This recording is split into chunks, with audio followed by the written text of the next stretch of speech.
Globalização e Cidadania, por Pedro Dalari. Bom dia, professor Pedro Dalari. Professor, a falta de um combate efetivo à pandemia no Brasil pode tornar a situação do país bem complicada no nível internacional, não é verdade?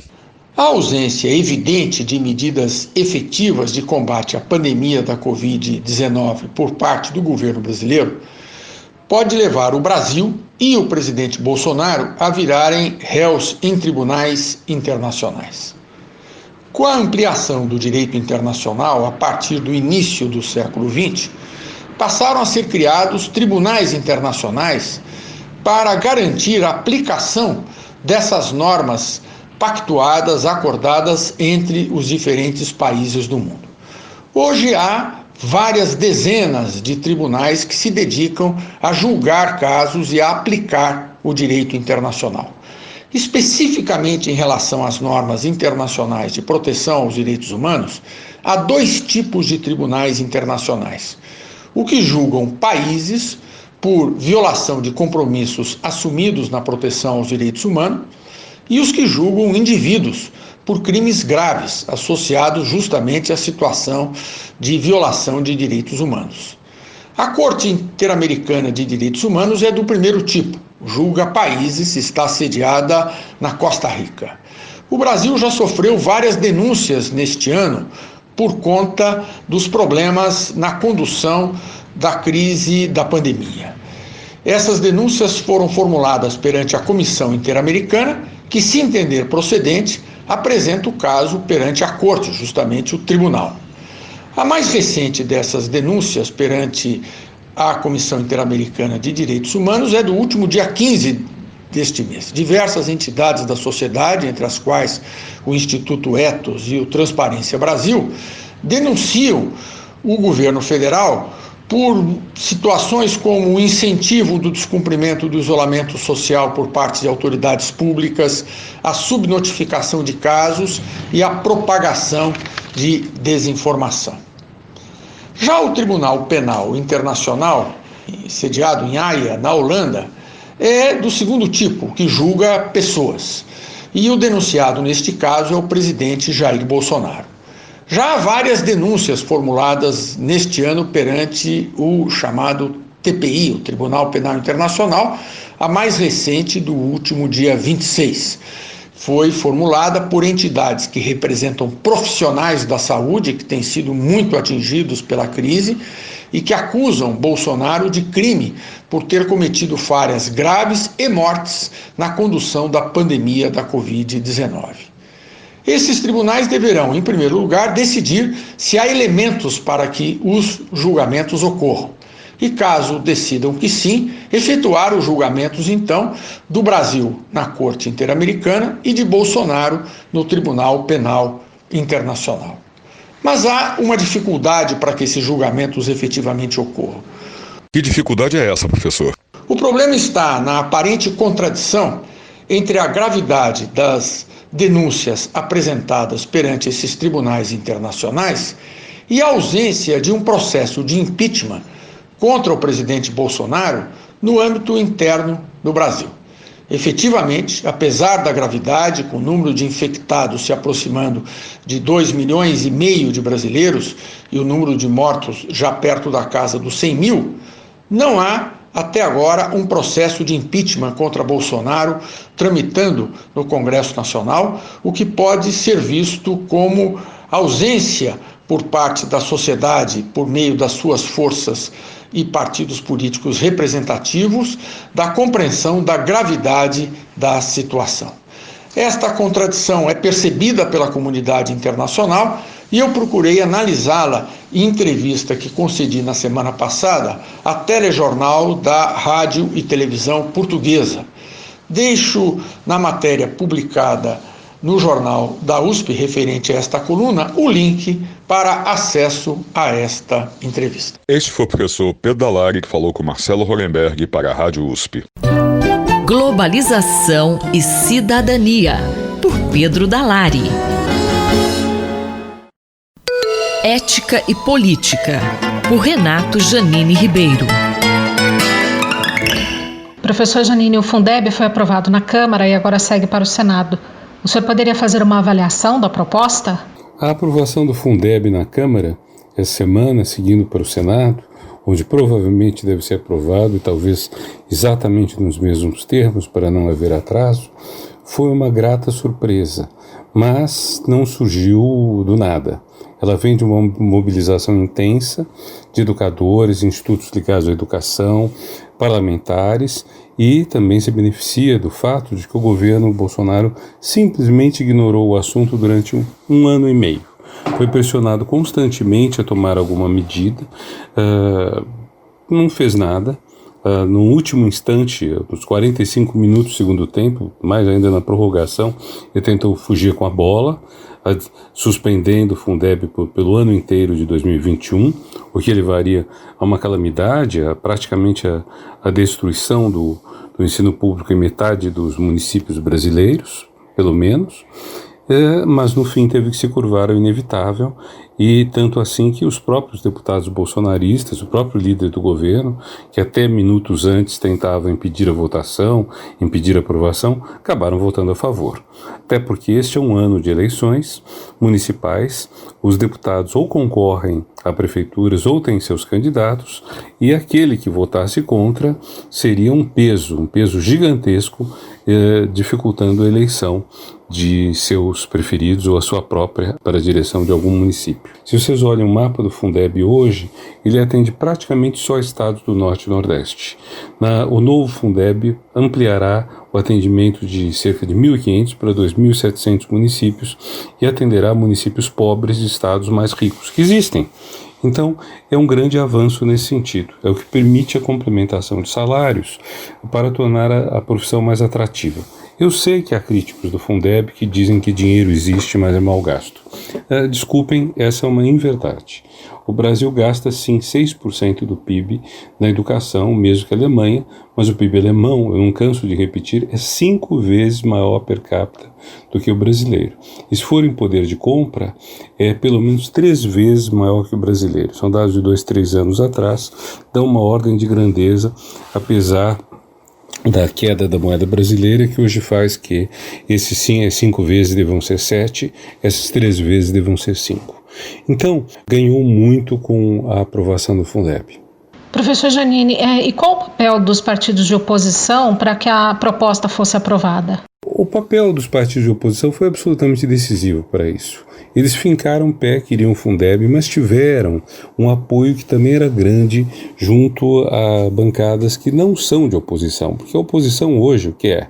São 120, 130 deputados de esquerda, o mesmo número que votou contra o impeachment da Dilma, 1/4 da Câmara, insuficiente sequer para pedir a instauração de uma CPI ou para impedir a aprovação do impeachment. Agora, se tivesse um terço mais um, teria impedido.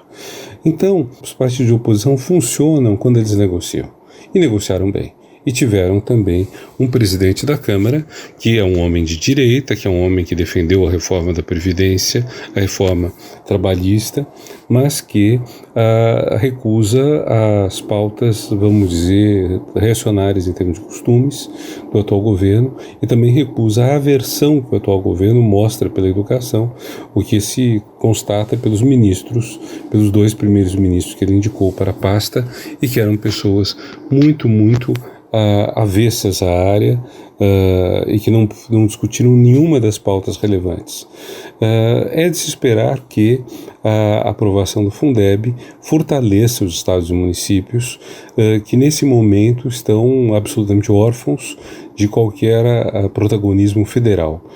Deixando claro, com a minha experiência de ter sido ministro da Educação, o MEC tem um papel muito importante para que a educação funcione no Brasil. A omissão do MEC é grave, e nesse momento os municípios e estados estão tendo que lidar sozinhos. O Fundeb é um sinal desse avanço deles, dessa capacidade deles de suprirem as deficiências do MEC e do governo federal. O professor Renato Giannini Ribeiro conversou comigo, Valéria Dias, para a Rádio USP. Ética e Política, por Renato Giannini Ribeiro. Reflexão Econômica, por Luciano Nakabashi. Professor, Quais são os pontos importantes para o desenvolvimento econômico e social do país? É uma questão ampla, né? Muito relevante para a gente refletir. Eu acho que é uma questão que tem que estar sempre nos debates e também, né, trazer esse debate para as políticas econômicas e sociais a serem implementadas no país. Quando a gente pensa nessa parte do crescimento, desenvolvimento econômico, social, eu acho que a gente sempre tem que pensar nas pessoas. Tudo é feito por pessoas. Então acho que para o desenvolvimento do país a gente tem que pensar no desenvolvimento das pessoas, em vários sentidos. Quando a gente pensa no econômico, a gente está pensando muito na questão produtiva. O que afeta a produtividade das pessoas? E como já coloquei em outros momentos aqui nessa coluna, eu acho que é fundamental o processo de educação, acesso a uma educação de qualidade por parte da população, por parte das crianças. Acho que está na base de um desenvolvimento econômico e social do país. Só que a gente ainda patina um pouco em relação a quais políticas que devem ser adotadas para melhorar a qualidade da educação. Acho que tem pessoas muito competentes no nosso país que estudam essa relação, né? Quais os mecanismos para melhorar a qualidade educacional, que não é simplesmente colocar mais dinheiro no sistema educacional, não é simplesmente colocar mais dinheiro, gastar mais, mas é principalmente como gastar os recursos que já estão alocados para a educação. Eu acho que esse é o grande ponto. Mas associado a isso, né, eu acho que tem que ter esse acesso, a gente tem que ser um país mais meritocrático, dando maior igualdade de oportunidades. Eu acho que o Brasil peca historicamente muito nessa questão da igualdade de oportunidades, né? E a educação é um dos elementos que pode dar mais igualdade de oportunidades para a população. Além dessa parte educacional, o que mais seria relevante? A gente pode elencar vários outros elementos, como eu acho fundamental, né? A gente está pensando em duas coisas, além dessa questão da educação de qualidade e que seja acessível, sobretudo para as pessoas menos favorecidas. Mas a gente tem que pensar também num ambiente de negócio, reduzir burocracia, estimular aqueles empresários que de fato têm mais competência, mas não é estimular por parte do governo. É que as regras funcionem de tal forma que o mercado consiga estimular exatamente o crescimento daquelas empresas que são mais eficientes, dar mais retorno para aquelas pessoas que de fato se esforçam mais. Não que tem mais oportunidade, mas que se esforçam mais para conseguir essas oportunidades. Ou seja, o que a gente fala em economia é reduzir o retorno, a diferença de retorno social e individual, né? Que as pessoas de fato consigam capturar mais o retorno do seu próprio esforço. Isso é uma parte, mas outra parte que vai ainda no encontro da questão de igualdade de oportunidades é como dar um suporte para as famílias para que elas consigam. Eu acho que a escola sozinha não vai conseguir equilibrar a questão de igualdade de oportunidades.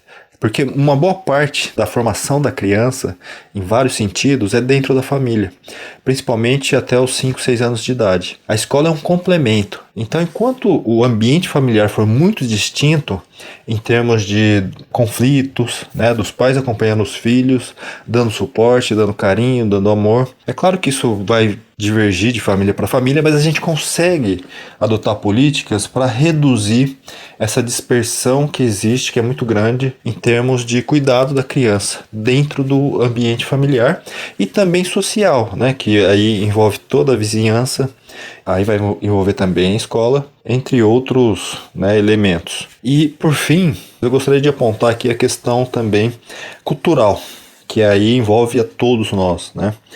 Que a gente tem que sempre pensar, e eu acho que isso vem principalmente dos governantes, dos empresários, das pessoas que são mais favorecidas, que têm mais poder político e econômico, que é dar o exemplo. Então, a gente tem um problema muito grave no país, que é a questão, muitas vezes, de achar, né? A pessoa sobe um pouco, consegue alguma coisa, já olha as outras pessoas de cima para baixo. Eu acho que a gente tem que valorizar mais a todos, independentemente qual seja a função. Essa função que a pessoa faz está ajudando a sociedade.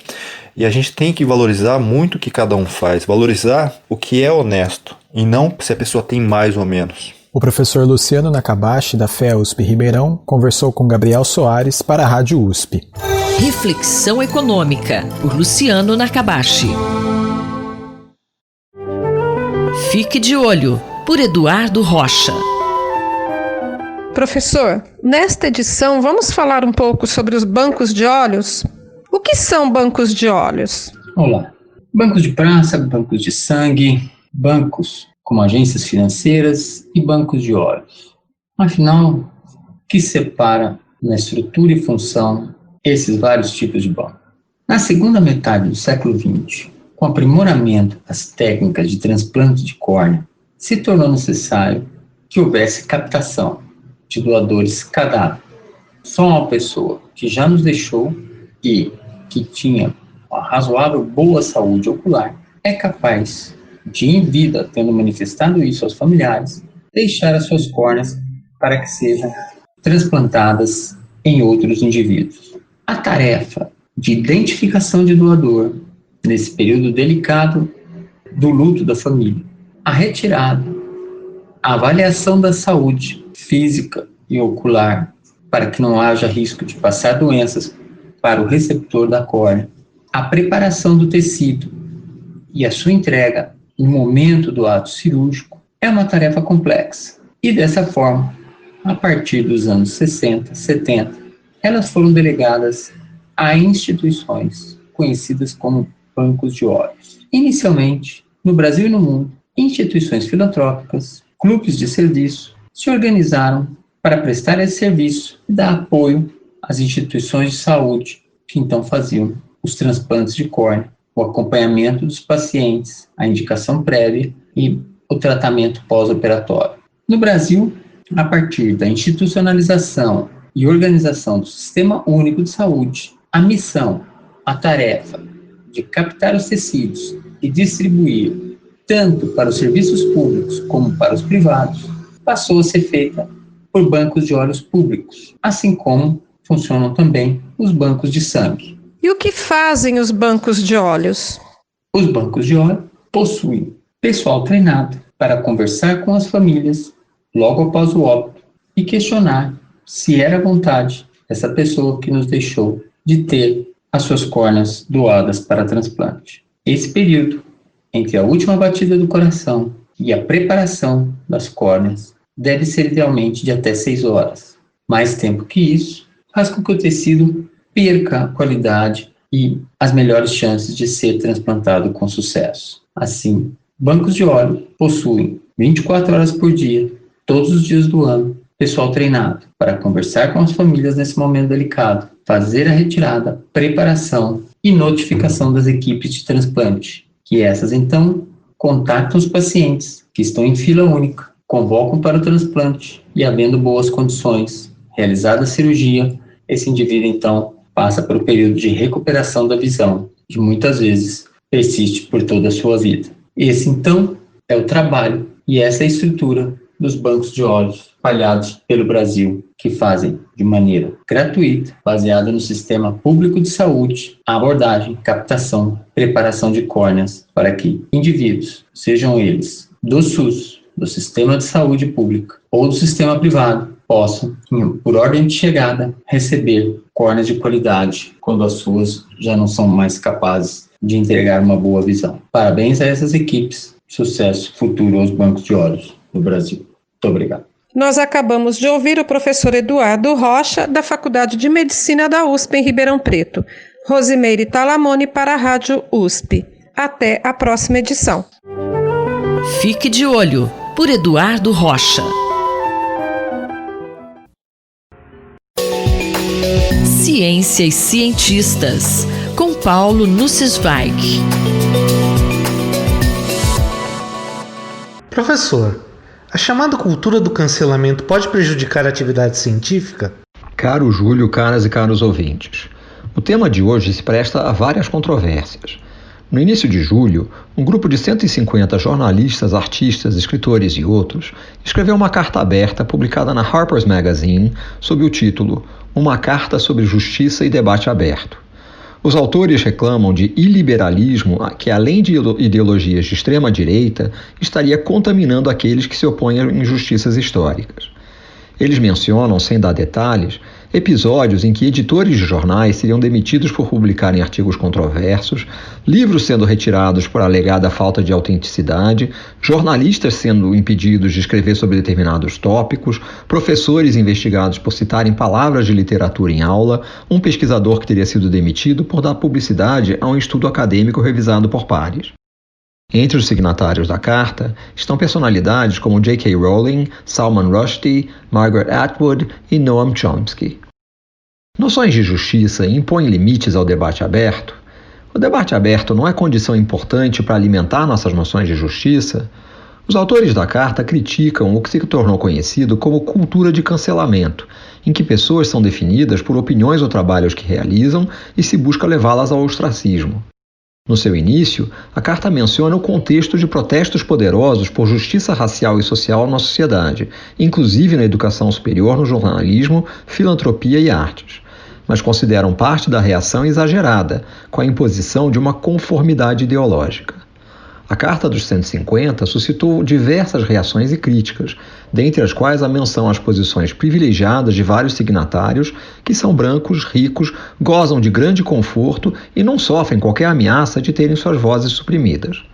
Por exemplo, em 10 de julho, foi publicada em The Objective uma carta com o título Uma Carta Mais Específica sobre Justiça e Debate Aberto, em que os autores argumentam que as maiores vítimas de supressão de seus pontos de vista são também as vítimas de discriminações étnicas, sociais e de gênero.